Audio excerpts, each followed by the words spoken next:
Brought to you by Agilus Diagnostics. Health test की बात आती है तो मैं भरोसा करता हूँ India largest diagnostics company Agilus Diagnostics. खुद को टेस्ट करते रहो।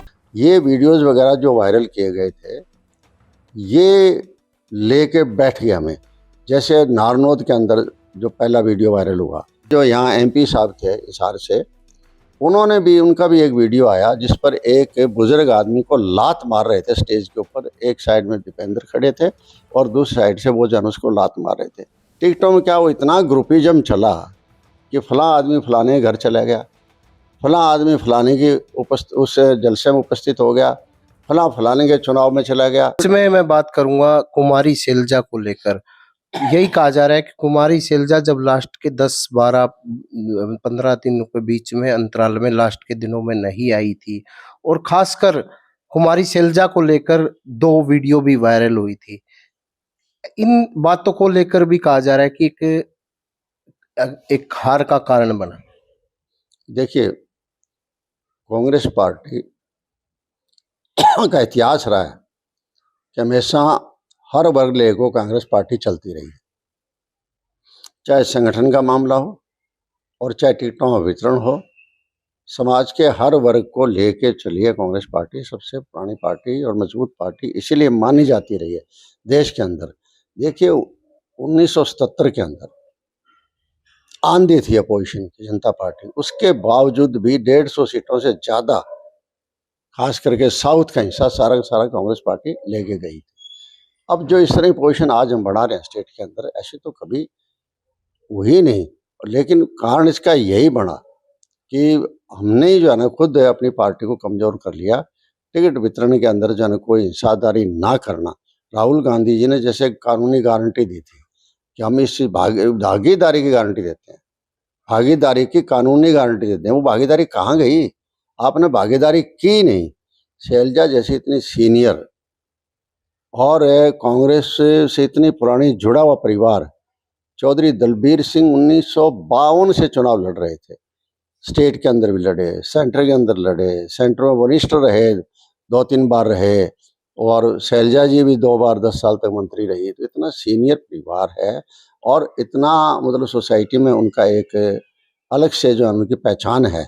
अगर इस चीज़ को आपको उनको इग्नोर करेंगे तो देखो फिर तो हम इसका मतलब हम हालात को इनवाइट कर रहे हैं। ये वीडियोस वगैरह जो वायरल किए गए थे, ये लेके बैठ गया हमें। जैसे नारनौद के अंदर जो पहला वीडियो वायरल हुआ जी, वो बहुत ही, उसको समाज कभी भी बर्दाश्त नहीं करेगा उस बात को। सवाल वोट कर स्वार्थ की बात नहीं है कि समाज उस बात को बर्दाश्त नहीं कर सकता जिस तरह के शब्द जो है ना इस्तेमाल किए गए। उसके बाद एक और मीटिंग आई, उस मीटिंग के अंदर फिर एक वीडियो वायरल हुआ, नारनौद के अंदर ही हुआ, जिसमें एक महिला नेत्री जो पहले एनसीपी में होती थी और उससे कांग्रेस पार्टी में आ गई, वो भी टिकट मांग रही थी, चलो टिकट नहीं मिली। उस महिला नेत्री ने कैंडिडेट को, कांग्रेस के कैंडिडेट को 2 लाख रुपया चंदा भी दिया। उसके बावजूद जिस दिन वहाँ जलसा था नारनौद के अंदर, एक वीडियो वायरल हुआ किस तरीके से उस लड़की की, हम तो लड़की कहेंगे, बेटी कहेंगे उसको, कि हमारी बेटी के जिस तरीके से उसको बेइज्जत किया गया था, जिस भाव से उसका साथ व्यवहार किया गया था, वो भाव बहुत निंदनीय था। और उससे कांग्रेस पार्टी की एक जो पहचान थी कि हम हर वर्ग का, हर जाति का, हर लिंग का हम इज्जत करते हैं, उस पर हमारे पर आंच आई।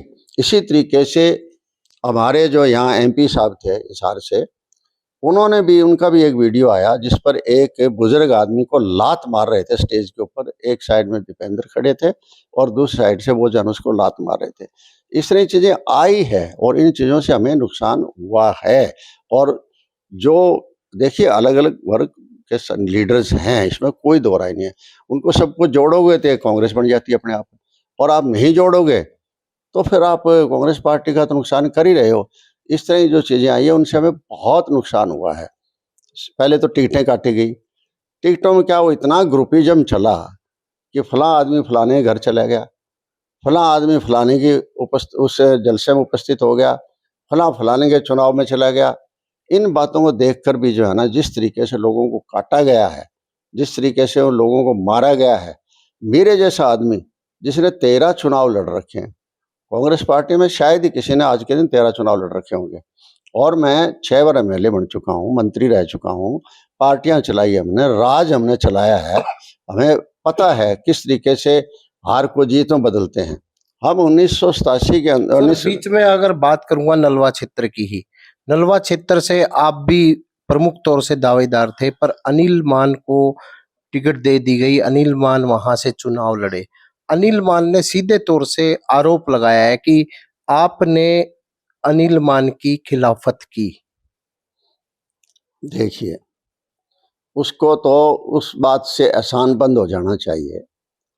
जिस दिन मैंने अपना नामांकन पत्र वापस ले लिया था और उसके बाद जिस तरह का इस रिजल्ट के बाद जो बातें चलाई है, तो ये गैर राजनीतिक टाइप के आदमी हैं, इनका मैं क्या जवाब दूं। वो इससे फालतू और क्या गैर राजनीतिक होगी कि आप चुनाव की गिनती वाले दिन 20,000 से आप अपने आप को जीता हुआ समझ रहे हो, आप 5,000 लोगों का खाने का प्रबंध कर रहे हो, इसका मतलब तो आप चुनाव जीते हुए थे। ऐसा तो हमने तो कभी देखा नहीं था, लेकिन चलो हुआ और उसके बाद रिजल्ट आ गया, उसके बाद कोई चर्चा नहीं। ठीक है, अगले दिन मैं भी सांत्वना के लिए चला गया, कोई चर्चा नहीं। 12 तारीख तक कोई बात होती तो वो बोलते कहीं न कहीं। 12 तारीख को उसके जो रहनुमा थे, जिसके बारे में उसने ये कहा था, रावणवास, छोटी रावणवास में जलसे में गया था कि मैं तो प्रधान जी के पिछले 35 साल से पांव दबा रहा हूं और आज भी दबा रहा हूं, प्रधान जी से पूछ लो। जिस शख्सियत ने ये अपने आप को शो कर दिया कि मैं गैर राजनीतिक आदमी हूं, सिर्फ पांव दबाना मेरा काम है, और ऐसे आदमी जो गैर राजनीतिक आ गए, तो ये बहुत दुर्भाग्य है कांग्रेस पार्टी का, और इन चीज़ों से कांग्रेस पार्टी को बहुत नुकसान हुआ। और मेरा तो मतलब ही नहीं, अगर मैंने खिलाफत करनी होती तो मैं चुनाव लड़ता, जैसे पिछली बार था 2019 में मेरी टिकट कट गई। दीपेंद्र जी आपको आए मना? हाँ मना, ठीक है, मान गए, क्योंकि देखिए हमारा तो लगाव है। एक उन्होंने ये भी कहा कि आपने एक गाना लगा दिया, धीरा ओ धीरा रणधीर, इस तरह का। ऐसा मुझे नहीं पता, सोशल मीडिया है। अब देखिए, वो कैमरे वाले और ये वीडियो वाले जो है ना, वो सोशल मीडिया वालों को भेज देते थे। वो हमने रखा हुआ था, पहले चुनाव लड़ना था इसलिए। आगे वो कौन सा गाना लगा दे, कोई राजनीतिक गाना थोड़ा ही था, वो इलेक्शन का गाना थोड़ा ही था, वो किसी फिल्म का गाना था।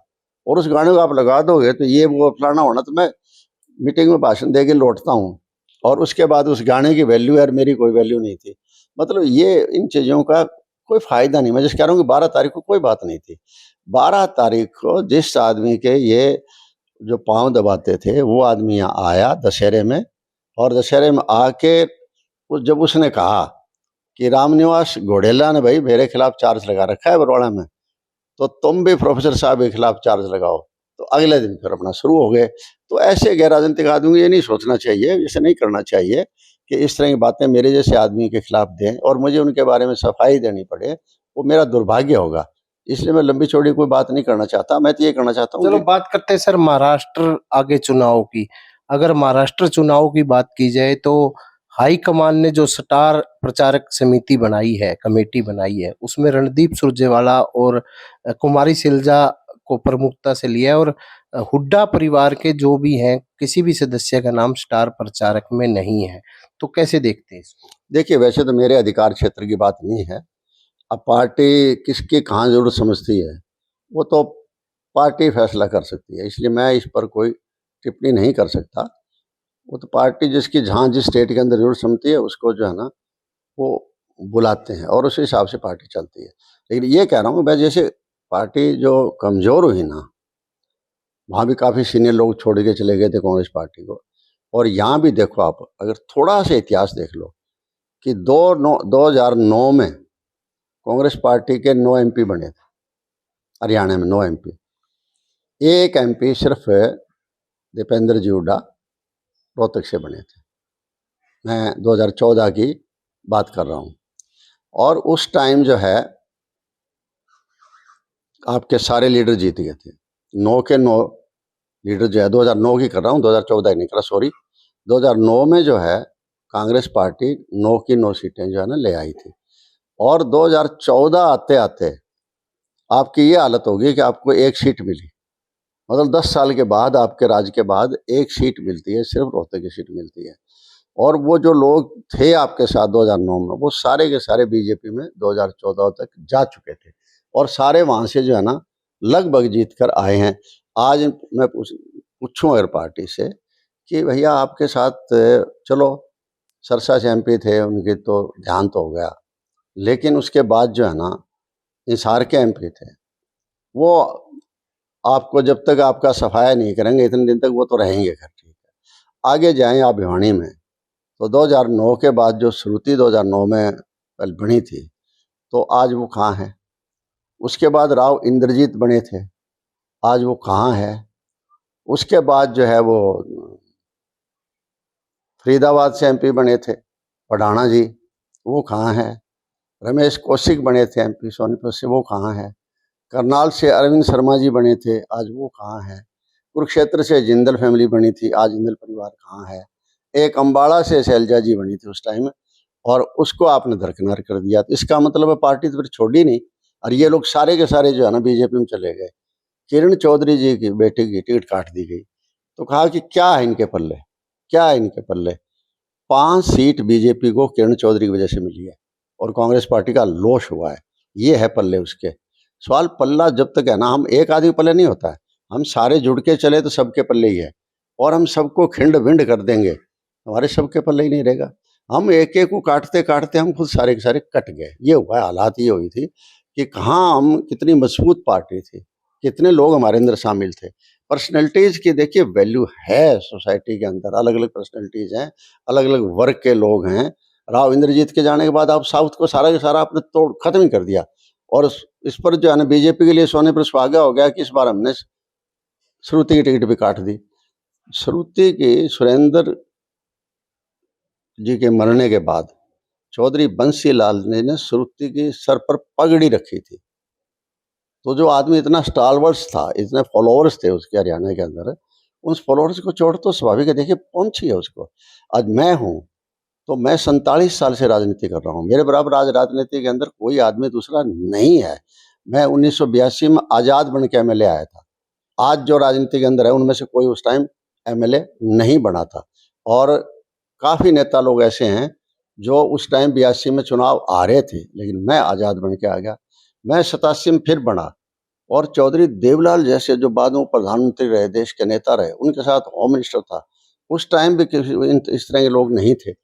तो मैं ये कहना चाहता हूँ कि मैं इतना सीनियर था, मुझे भी नहीं बख्शा। पिछली बार मेरी काट दी, इस बार मेरी काट दी, बता मुझे रहे नहीं कोई भी कि क्यों काट दी आपकी। मतलब बार बार हमें घर बिठाएंगे, तो हमारे साथ भी हजारों लोग जुड़े हुए हैं, हल्के हल्के की नहीं बात है, सारे हरियाणा में जुड़े हुए लोग हैं। वही सर, बात करते हैं। 2009 में इनकी सरकार मैंने बनाई थी। अगर मेरी पार्टी मेरे साथ अन्याय ना करती पार्लियामेंट के चुनाव के अंदर, तो मैं कांग्रेस में क्यों आता, और कांग्रेस में ना आता तो लोकदल की सरकार आनी थी उस टाइम में। लेकिन मैं कांग्रेस में आया, मेरी आने की वजह से 2009 की हरियाणा सरकार आई, और उसके बाद मेरे जैसे आदमी को जिसकी वजह से आप सरकार बनाते हो, उसका इतना ही आप मतलब थोड़ा सा एहसान नहीं मानते कि उसके बाद उस आदमी को टिकट के लिए तरसना पड़े, उसको इस उम्र के अंदर जो है ना आज मुझे ये करना पड़े।